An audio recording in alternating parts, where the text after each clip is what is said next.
What's going on, guys? Hope everybody's having a great day. Today we're going to be looking at another Hydra banger champion. This guy is an absolute monster in the Hydra balls, pretty much a total package champion.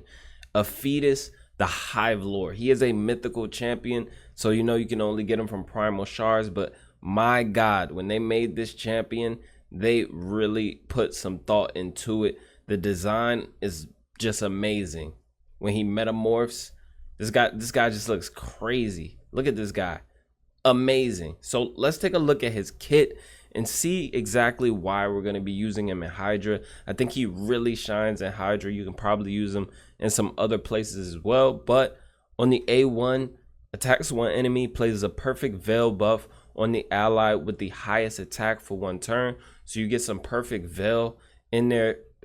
That's amazing for Hydra, so you don't get feared. A2 attacks all enemies before attacking, places an increased attack buff on all allies for 2 turns, then increases the duration of all enemy debuffs by 1 turn. So you're gonna get an AoE smack, you're gonna get increased attack, and you're gonna get an increase to the enemy's debuff duration, which helps a ton because we want to keep those debuffs up in Hydra.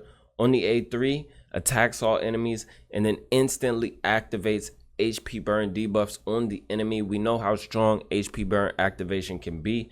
If an enemy is not under HP burn, places an HP burn on them for 2 turns. So he's going to place HP burn.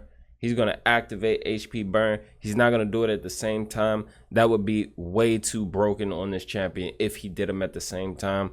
Because honestly, the passive is really what makes him shine, in addition to, you know, the rest of the skills in his kit. So each time this champion places an HP burn debuff, decreases the target's defense by 3%, stacking up to 30%. So he kind of has cruelty built in. For each HP burn debuff on the enemy team, increases this champion's crit damage by 10%, stacking up to 100%. Nuts. And whenever an enemy HP burn debuff activates, increases this champion's attack by 5%, stacking up to 50%. And so he can pretty much get an extra 50% attack. You can get up to 100% crit damage on him. So scaling up his damage tremendously, his raw damage that is, and he's already going to be getting HP burn damage as well. Pretty much OP. In his alternate form, which we might use a little bit, but we're probably not going to use a ton. His A1 attacks one enemy, places an increased attack on the ally with the lowest accuracy. The A2 is an AoE that places a stun, also places 2 continuous heal buffs on all allies for 2 turns if no stuns were placed. So you get continuous heal from him, some survivability, some increased attack. And he also has a provoke on the A3 and also places strengthen and an increased defense. So he's going to get strengthened for himself, increased defense for everybody in the team. Solid support champion.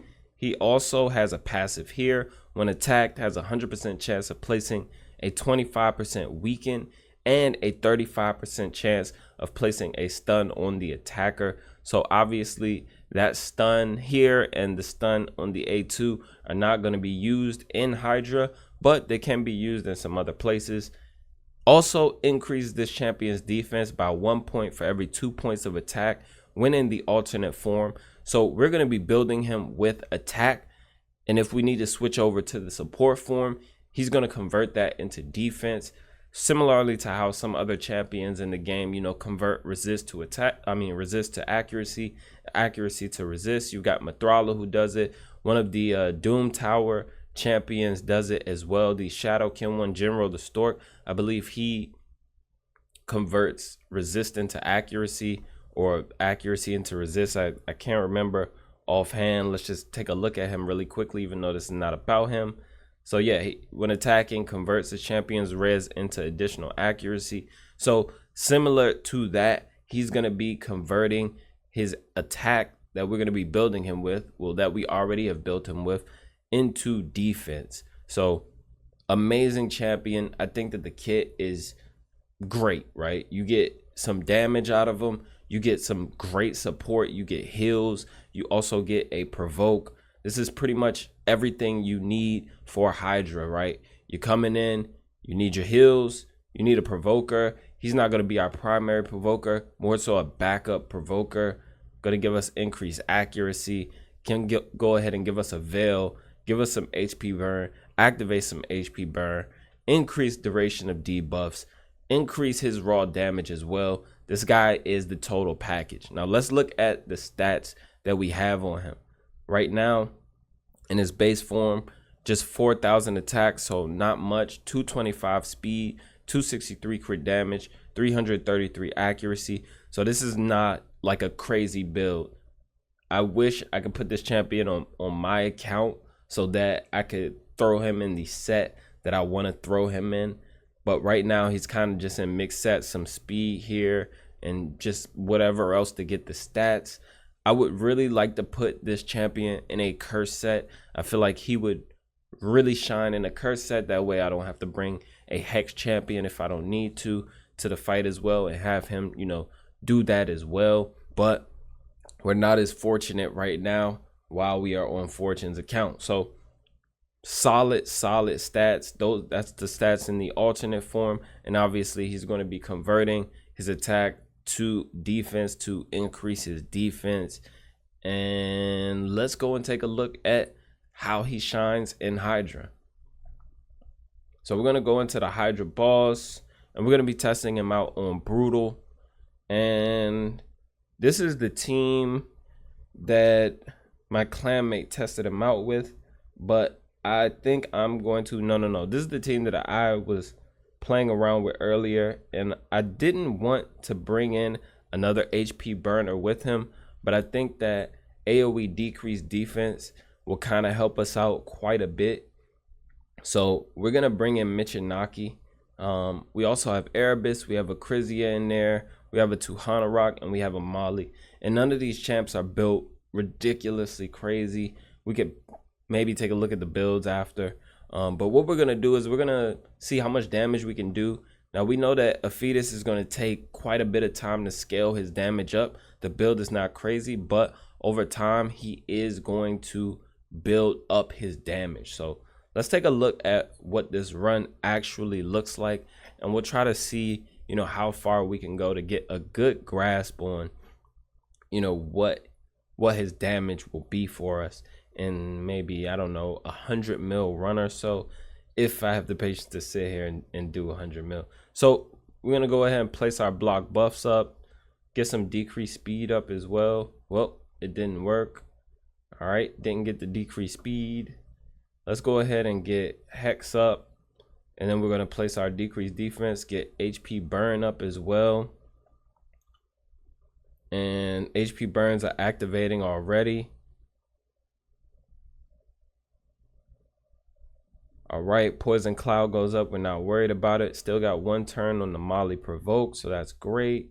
And Michinaki is honestly not the best champ to, you know, have come in here and pair with him, because Michinaki is kind of a beast, but I don't want to sacrifice hex also.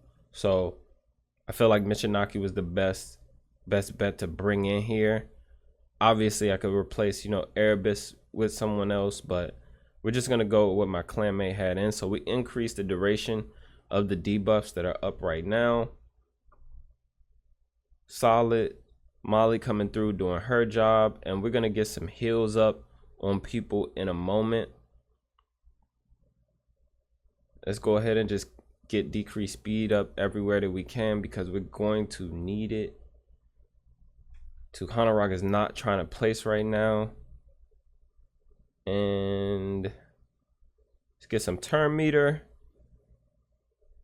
Let's get decreased defense up so we can start doing some damage. All right. Provoke. And that was the second time that we used his A3, so his attack should be increasing. See if we can get decreased speed up on all the heads. There we go. Decreased speed is now on everybody. We get revival on death, and he may go down a bit early, but it's okay. Get the hex back up and keep cycling through. Now he's probably not going to out damage Acrizia. We all know that he's not gonna out damage Acrizia. Let's not use our A2 yet with Tuhana Rock.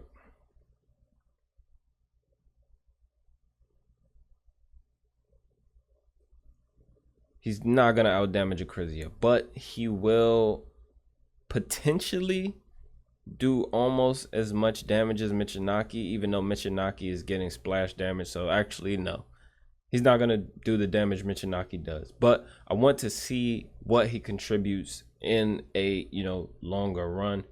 So now we can get block buffs on everyone, block buffs on everyone. Let's go ahead and extend the duration of the debuffs. And his A2 doesn't seem to hit, that hard. But what I did notice in a run I did earlier, the A1 actually smacked.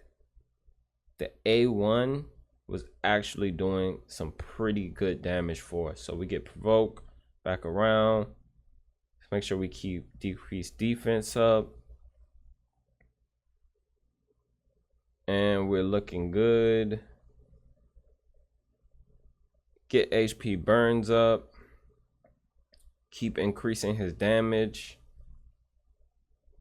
And we need to get some heals on Molly. She has a continuous heal up right now. Let's get Hex up.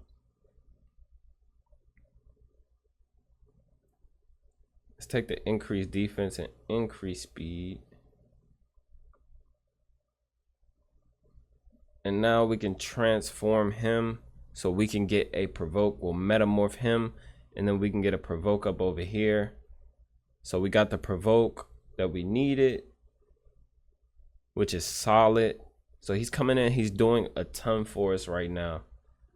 Next, we're going to use his A2 on his alternate form so we can get some more continuous heals up. That way we are in the clear. And I'm not worried about the fear head at all because we have Tuhana Rock.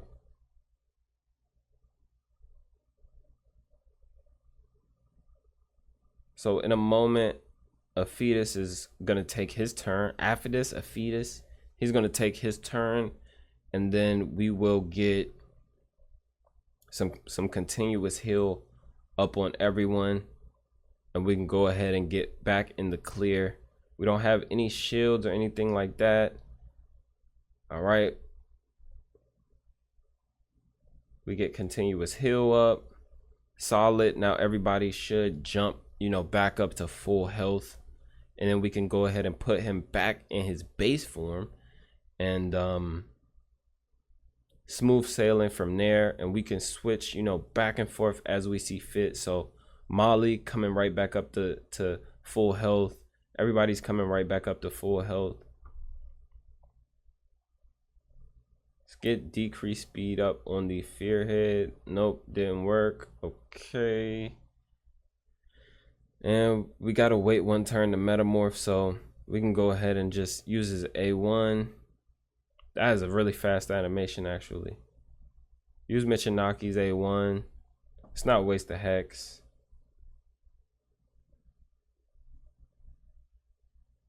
And we're getting like okay damage right now. It's not, ridiculous damage. It is okay for sure. Right. Go ahead and get some damage up on the Head of Suffering. And get block buffs on everybody.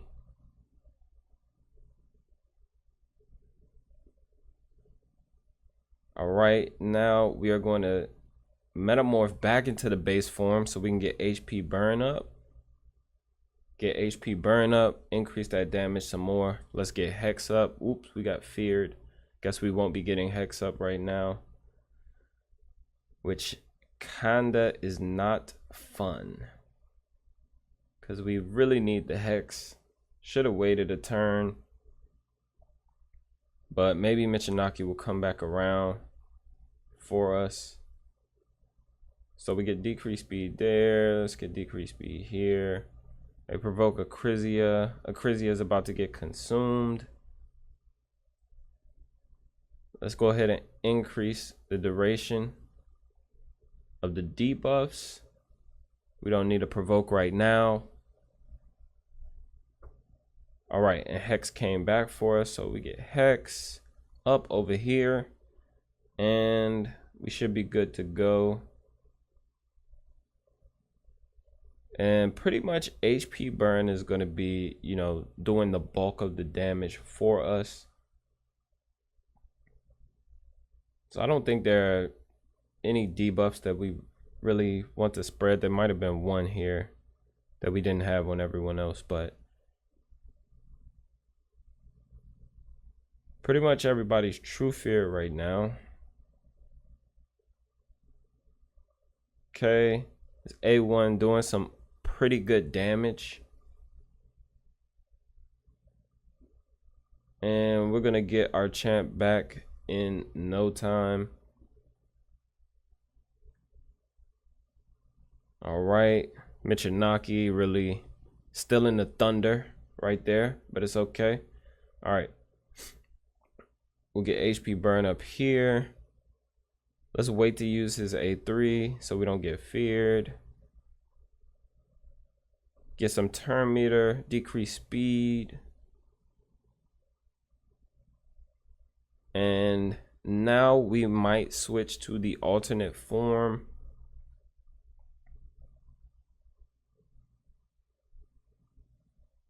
We just might, so we can get heals. Actually, no, let's place HP burn again.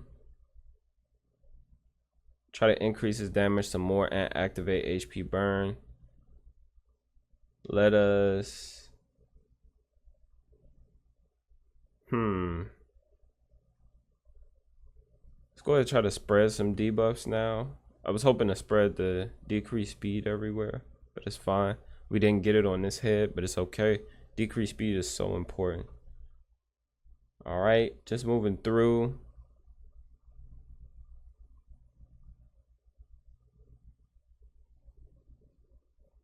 And it looks like he could go down, but we get a continuous heal, increase our turn meter a bit, buff up a bit,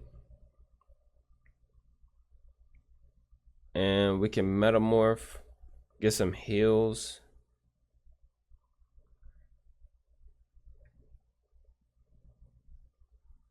And Michinaki should come around for us. I'm not too concerned about Hydra healing because we have all of the mechanics that we do need in the comp to kind of take down any combination of heads. So even if, you know, this head does heal, I'm more worried if, you know, the fear head heals, even though we do have 2 Hanorok.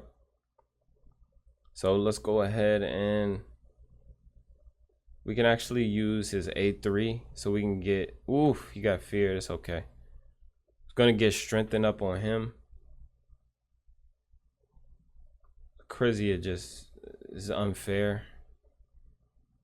Everybody getting feared. All right, now they are going to heal once they get a turn, and then we're going to swap back. If we have a cooldown, we'll swap back to the base form. All right, we don't have a cooldown right now. What we really need is a cleanse. Cleanse would be helpful right now. Let's get decreased defense up and decrease attack. So 2 Hanorok helping out a bit. We'll take the revival and death now. No, we won't, because she's going to keep getting feared. It's okay. It's okay. And we absolutely need 2 Hanorok to cut in. All right, so 2 Hanorok cuts in. We'll take that. Let's get some turn meter boost. See if we can transform our boy now into his base form so we can get HP burn up, because HP burn is going to help us with poison cloud. All right, because we don't have block buffs everywhere, but it's fine.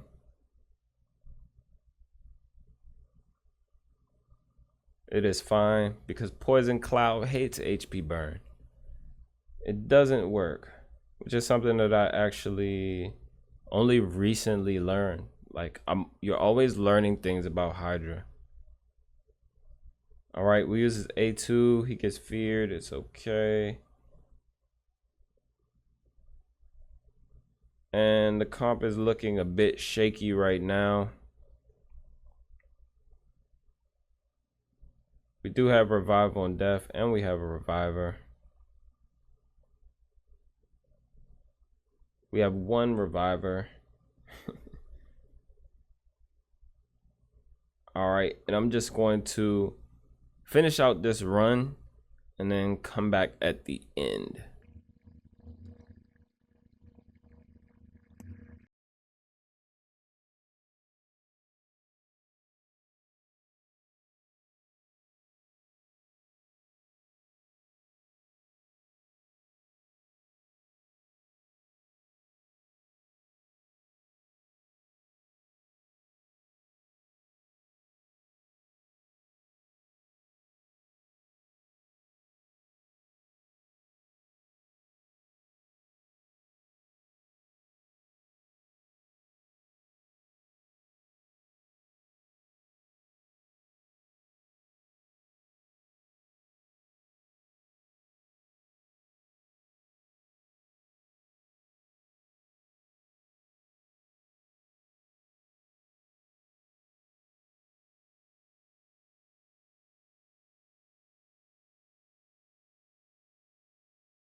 So we're coming up on 100 mil, and I have to assume that he's doing pretty solid damage for us. HP burn activation, some raw damage in there.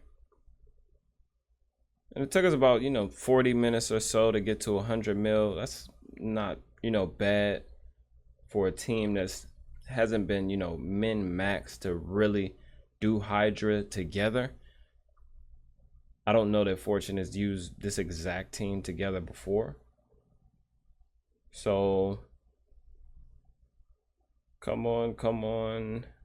Let's use A2, increase debuff duration, get Hex back up. We can pick up a Crizia, but we don't really need to. All right, we are at 100 mil in 37 minutes. Boss turn count is, rather high. Our total turn count, I'm assuming, is going to be high as well.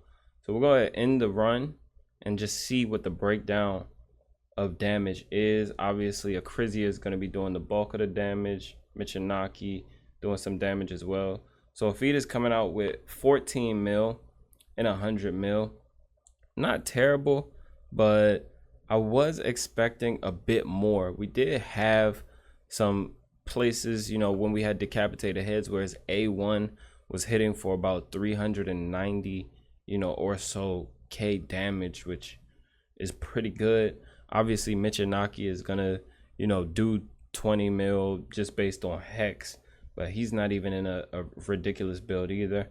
So Crizia really coming through and doing the bulk of the damage, and we're not gonna keep that at all. But yeah, guys, that is Aphidus, who you could probably get to do a ton more damage.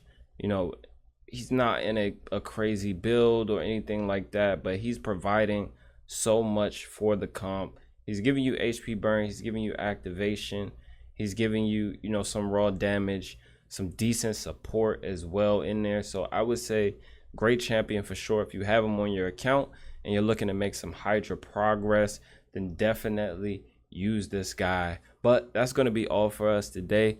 Be sure to subscribe to the channel. I would greatly appreciate it. And until next time, guys, be good and be well.